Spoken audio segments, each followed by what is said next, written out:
Всем привет! Обычно у меня на канале исключительно японские автомобили. Но мне очень часто просили в комментариях, чтобы я отснял выпуск про один уникальный просто микроавтобус. Он действительно уникальный, особенно в техническом плане. Да и вообще, знаете, даже до сих пор аналогов этой машине, если вот учитывать и цену, и габариты, и вместительность, аналогов реально нету даже в том числе и у японских производителей. Для сибиряков и для приморцев эта машина очень сильно известна. Естественно, вот она сейчас стоит в кадре. Это Сангьонг Истана. У нас, я прям точно помню, и в 90-е, и в начале 2000-х такие машины сплошняком были маршрутками. Естественно, именно из-за своей простоты, надежности и из-за вместительности. Они бывают прям до совсем огромных габаритов, бывают версии до 15 человек могут вмещать, но тем не менее это и правда очень интересный автомобиль. Многие даже не подозревают о некоторых технических, в первую очередь, нюансах.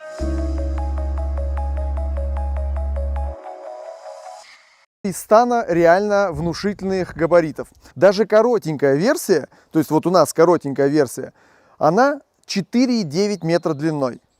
Лонг-версия 5,3 метра длиной. То есть это очень большая машина, реально, даже не только по меркам, скажем, японских, азиатских автомобилей, но и по меркам вообще любых автомобилей по всему миру. Полноразмерный такой микроавтобус. Все это объясняется просто. Изначально этот автомобиль был придуман в Германии. Соответственно, микроавтобус Mercedes. Плюсом для многих является то, что она с левым рулем. Соответственно, именно поэтому ее спокойно оформляли как маршрутки, да, как коммерческий транспорт. С правым рулем это было бы, разумеется, намного сложнее. В частности, наш автомобиль не был маршруткой, по сути, никогда. Даже сразу можете понять, что он не был маршруткой, потому что маршрутками обычно были версии подлиннее и такого противного, такого зеленого, какого-то такого зелено-серо-синего какого-то цвета.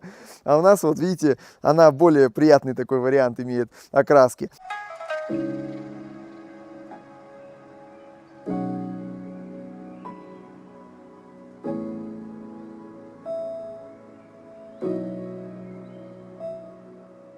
Мерседесовский логотип здесь имеет полное право находиться. Как я уже сказал, это когда-то эта модель в принципе была мерседесовская только, но они, разумеется, есть и с саньонговскими кружочками. Это не критично, это абсолютно не важно. Наоборот, даже многие владельцы Истан прикалываются, выпендриваются, находят именно решетки с мерседесовским значком, чтобы типа «я на Мерседесе». Давайте переходить к техническим удивительным вещам. Начнем с того, что эта машина, этот большой микроавтобус, этот вместительный, классный, дизельный микроавтобус переднеприводный. Пам-пам-пам, да? Переднеприводный, офигеть. Я уверен, многие вообще не знали, что он переднеприводный. А теперь еще давайте, еще одна новость. Пам-пам-пам, он рамный. Он рамный, он реально рамный, то есть у него кузов отдельно от рамы, да, все, правда, он рамный. Рама у него вообще не такая, как, например, у японских автомобилей. У него рама сварена из труб, понимаете, из труб, вот просто из труб. Нормальная, приличная лестничная рама из труб, вот так. И при всем при этом, хоть она и переднеприводная, у нее продольное расположение двигателя. Мне придется прямо приложить вам картинку, как выглядит двигатель, и, вот я имею в виду, как там это все состыковано, и как выглядит коробка. То есть оно выглядит все, как будто это должно было быть заднеприводное, то есть продольный мотор, там позади него сразу такая вот длинная коробка, как вот у заднего привода, в принципе, бывает. Но только хвостовика и кардана нету. Два привода в разные стороны. Чтобы добраться из салона к двигателю, нужно сперва убрать рычаг КПП, по сути. Вот мы скрутили набалдажник, и вот эту часть черненькую тоже нужно сперва удалить. Про Nissan Sirena говорил, что чтобы добраться до мотора, то целый процесс. Вот где целый процесс. В тех микроавтобусах, которые я вам показывал, у которых мотор также открывается из салона, он обычно был прям совсем между сиденьями. Но поскольку Истана автомобиль переднеприводный, пришлось именно двигатель убрать туда, вперед, к передней части машины, то есть здесь именно между сиденьями сама по себе коробка. Ну ведь нужно же, чтобы привода-то шли к колесам. Коробка передач всегда механика. У Истан не было комплектации с автоматической коробкой. Это в моих глазах лично. Этой машине это только плюс. Мне, кстати, нравится, что рычаг коробки так выполнен интересно. Для него сделали отдельный такой специальный кронштейн. Вот так вот туда кулисочки ведут. Кстати, я предположу, что включения достаточно четкие должны быть. Я сразу вижу такой момент, что обычно в любой машине, да, у нас на виду именно лобовая часть, а вот именно задняя часть где-то скрыта здесь, то есть обычно моторный щит или еще что-нибудь, то в Истане как раз лобовая часть мотора скрыта. Получается, к тому же ГРМ можно добраться, скорее всего, с ямы, более-менее удобно. Ну, либо, как и делают зачастую в сервисах, элементарно снимают его вниз, вот, все это вместе опускают вниз, мотор, коробку, все вместе опускают вниз и работают, и делают какие-то процедуры. Потому что, хотя, конечно, здесь и доступны вот некоторые моменты, то есть вот здесь даже коллектор видно, то есть вот топливная часть получается, далеко не, вот стартер, кстати, вижу тоже, в принципе. Да нет, с ямы, наверное, по-любому удобнее тоже добираться. В общем, вот такое вот у нее необычное устройство. Много чего расположено еще под вот этим маленьким капотиком спереди. Она не совсем полностью бескапотник. Так что вот сейчас я вам покажу, что там есть. Смотрите, где рычажочек. Удобненько на самом деле. Особо он вас не порадует, естественно, этот маленький капотик, да.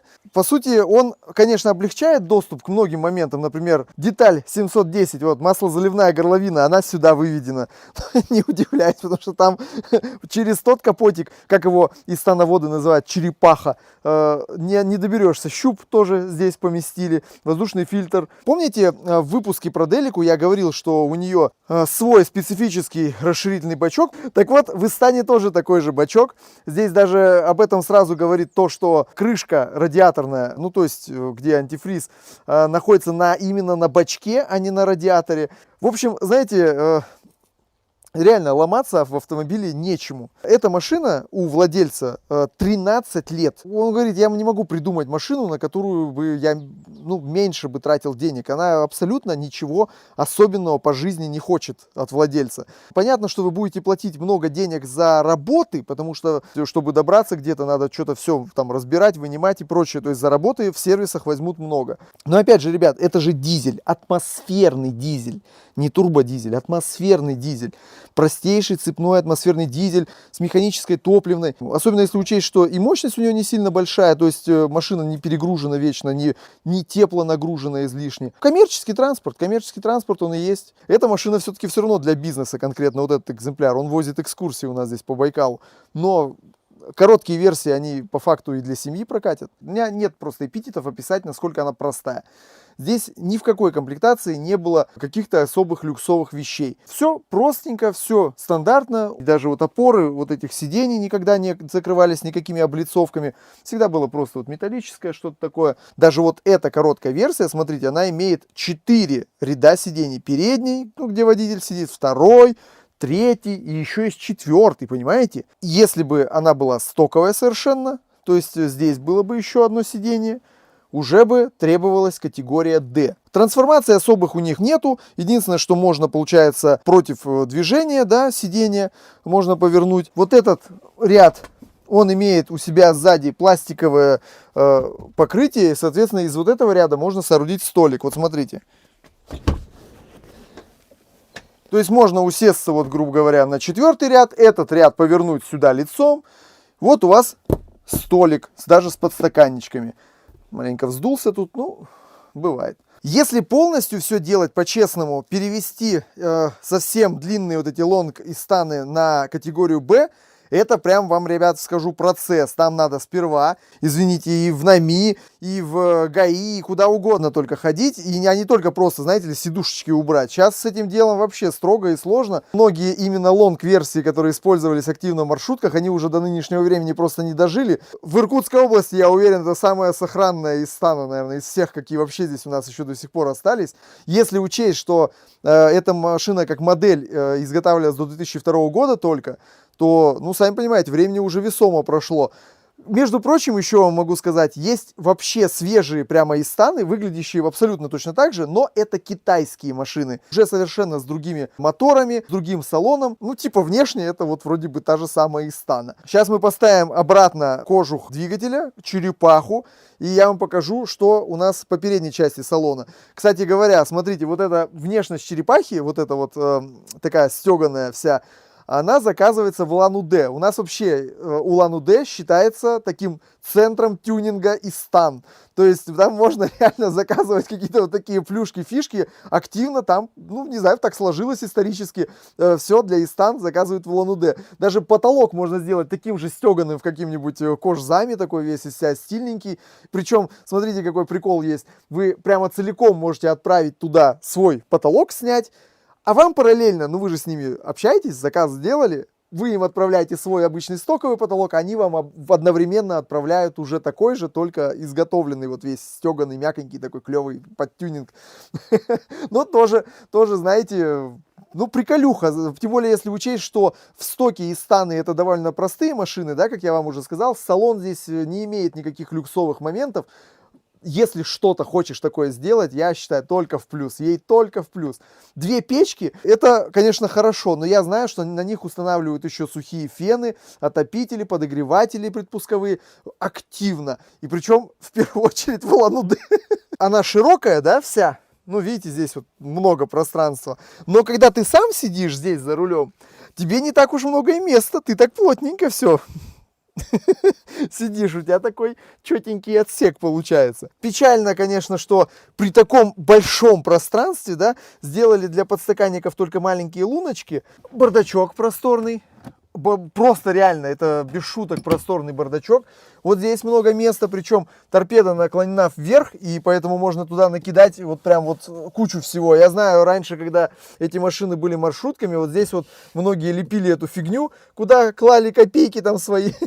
Зеркала мне сразу напоминают мою самую любимую версию зеркал на Town Ice. Там именно такие же зеркала, только, ну, соответственно, они у Town Ice здесь, потому что сидишь ты справа, а здесь они, соответственно, расположены справа, потому что сидишь слева. Вот эти 2 больших зеркала на такой рамке. У большинства бескапотных грузовиков высокая необходимость вот именно вот в том маленьком круглом зеркальце, потому что именно оно тебе показывает, что у тебя происходит прямо перед носом. Нету, знаете ли, камер, там, сонаров и прочих элементов сладкой жизни, поэтому все приходится смотреть через зеркала. Кстати, про само заднее зеркало могу вам рассказать один лайфхак. Вот это само зеркало, вот если брать его целиком, особенно если именно от Истаны, стоит дорого. Но можно взять зеркало от Hyundai Grace, оно стоит дешевле, ну, наверное, раза в 3 может быть дешевле. И вот само вот это вот, само зеркало, ну не в смысле вот всю вот эту штуку, а вот именно само зеркало можно вынуть оттуда и вставить сюда, они подходят. Но от Грейса стоит намного дешевле. И нормально смотрится все. Оно вообще пластиковое, я так понимаю. Вот я специально, видите, сложил одно сиденье, не сложил другое, чтобы вам прикинуть габариты. То есть вот, пока я не сложил сиденье, мы имеем 33 всего лишь сантиметра глубины. Кстати говоря, прикольно сделано, что есть такими шкафчиками сделано доступ до лампочек. Вот у меня, например, в Таунайсе таких штук нету, и там надо, можно сказать, снимать сам фонарь, чтобы поменять в нем лампочки. То есть реально надо открутить, там получается 3 болтика, да, вот снять фонарь, поменять лампочки и обратно его прикрутить. А тут есть шкафчики, вот дверки, ящик под домкрат. И, кстати, очень прикольное расположение аккумулятора. То есть он вот здесь. Он не где-то там в салоне, там, как вот у меня, допустим, там в полу неудобно расположен. Здесь прикуриваться можно вот со стороны багажника. Если мы сложили сиденье, кстати, обратите внимание, где еще, вспомните, где еще похожий был механизм складывания сиденья? В делике, в старенькой. Складывается книжкой и складывается вперед. И в таком случае мы получаем, ну вот я приблизительно, вот, грубо говоря, вот так вот, ну почти 78 сантиметров глубины. Вот так книжечкой, а потом здесь есть вот этот рычажок, и оно поднимается вот так вверх. Чик, и зажато. А если, кстати, прикинуть ширину, что ширина-то у нас у Истаны широченная, 162. У него такой набалдажник прям массивный. Ох, могучая машина, монументальная, а? 95 лошадиных сил, но это же дизель, ребят, дизель. Вообще он для дизеля считается достаточно высокооборотистым. Но я не буду ни хрена его крутить все равно. Мне комфортно вот и на там 2000 спокойненько ехать. Про Истану все говорят, что она шумная. Да, я вам так скажу, действительно шумновато. Я вообще мотор хорошо слышу, но это, естественно, потому что он вот здесь. Основное отверстие, откуда идет звук, это вот как раз вот то место, где рычаг переключения передач. Деталь надо как-то, может быть, дополнительно подшумить, и будет хорошо. Действительно, сидишь плотненько, прямо такой кокпит образуется, действительно. Опа, лежачок. Ух ты, она довольно-таки жесткая. Подвеска спереди торсионная, сзади рессорная. Впрочем, это, ожидалось. Здесь, опять же, здесь есть такой нюанс.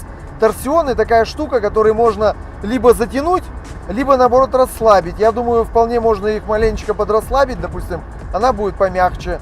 Вот, сейчас она у нас такая плотненькая. И, естественно, любой микроавтобус, он всегда будет мягче, если он загружен. Если бы у нас здесь было бы сейчас все 8 человек, 8 мест посадочных заняты, я думаю, он ехал бы намного мягче и приятнее, чем сейчас. Дизель тяговитый, я не очень представляю, как она бы ехала на бензине. Вообще, кстати, зацените, ставим лайк за внешний вид нашей Истаночки. Просто ляля. Есть ляля в одеяле. По расходу она, не сказать, что она какая-то там особо, знаете ли, жрущая.